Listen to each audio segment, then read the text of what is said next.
खुदा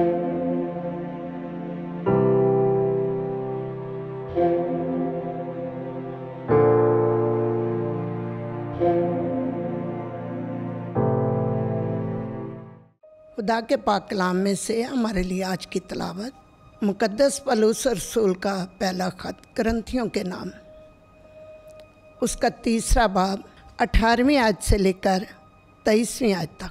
कोई अपने आप को फरेब ना दे।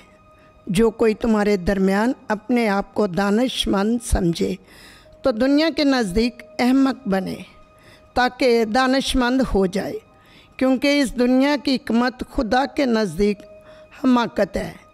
चनाचे लिखा है कि वो दानिशमंदों को इन्हीं की चालाकी में गिरफ्तार कर देता है, और ये भी कि खुदावंद हुक्मा के ख़यालात को जानता है कि वो बातिल हैं।